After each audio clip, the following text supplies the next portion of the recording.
पेट के दर्द भगौले जाना खैनी ठोक ठोक के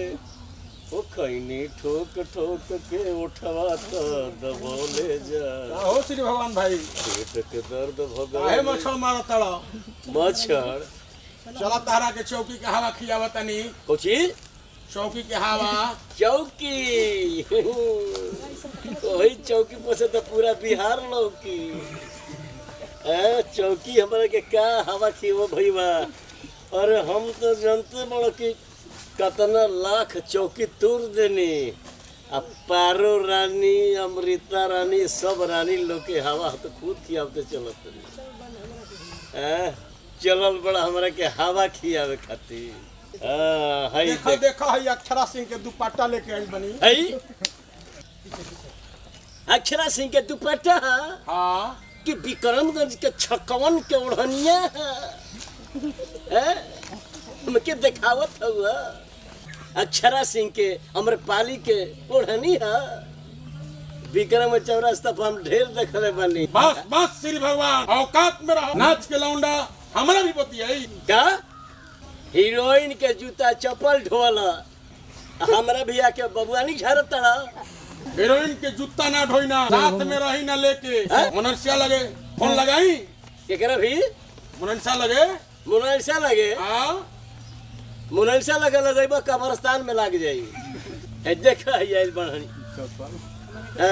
मालूमे नहीं कि हमारा कौन हीरोइन ना जानली सब जानी कहली जे हमारा से नहीं होता चलावे के बुझल हीरोइन के दुपट्टा देखई हन बुझल तू बुझल बुझल बुझल बुझल कि ना बुझल बुझल कि ना बुझल बुझल आवा बुझल कि ना आवो आओ चलो तब अखड़ा में चल आवो चल कोई बात सिलौटी धरे वाला पेड़ के वार्ता के में चलो आवो हैं चलो चलो अखड़ा में चलो चलो आवो चलो लगोटा खोल का मावतनी एक कोढ़नी के नाम पर भगवान के बीच कबला होने जा रहा है। आप लोग देखिए चला विक्रमगंज से श्री भगवान शर्मा जी और विक्रमगंज से भोला बाबा 2 3 चलिए। हाँ भाई वाह देखिए ओढ़नी के सवाल बा बोल छालो श्री भगवान शर्मा जी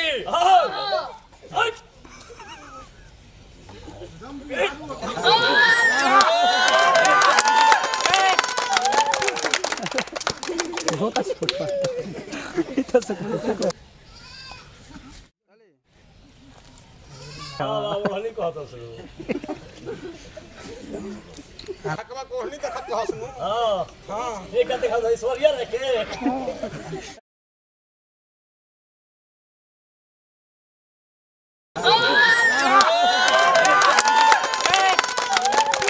बहुत अच्छा फोटो इधर से 2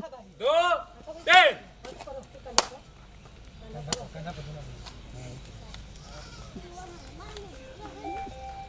बोला का बोले के बा हाँ ओढ़नी दिखावत रहे ऐश्वर्या रे के हाँ हम छाका कोढ़नी दिखा तनी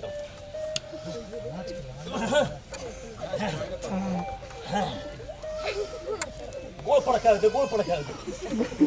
गोल पड़का दे हाँ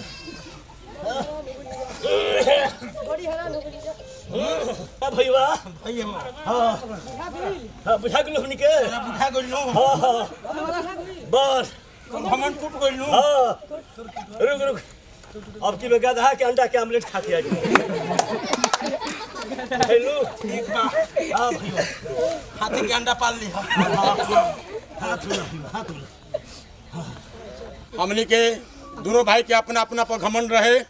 घमंड कोई भाई के ना करे के चाहिए। हाँ दुपट्टा के ओढ़नी के घमंड आज खत्म हो गई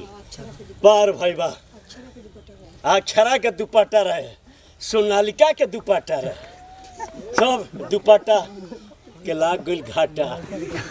हाथ मिला भी हाथ भाई हाथ मिलाओ आज से हमनी के दुपाटा ओढ़नी के फेरा में कबो लड़ाई ना कबो ना रहल जाई हाँ दुपट्टा के ओढ़ने के चक्कर में मत चलब जब बड़ी घाटा होई हाँ हाँ नहीं तो हमनी से लाटा कुटाए के न पड़ी। तो हमनी ऐसा लाटा चोकर कुटाए के पड़ी हाँ। तेलो ना छुई हाँ ये चैनल के सब्सक्राइब और लाइक जरूर करब जा भैया हमनी के ई ग्रुप कॉमेडी जिला टॉप रउआ सबके बीच में फुल कॉमेडी इमोशन कहानी लेकर आई बन जा रउआ सब जरूर देखम लाइक शेयर एंड सब्सक्राइब जरूर करम अपना घर परिवार में भी दिखाई कुछ ऐसा कहानी बा जोना के पारिवारिक दहेज के वीडियो बनल बा जोना के सब कुछ शेयर कर सकेला और लाइक शेयर और जरूर करम ये कॉमेडी जिला टॉप के बढ़ावे में सहयोग करम। कहा गया है कि अगर हम आपके करीब होते तो कितना हम खुश नसीब होते,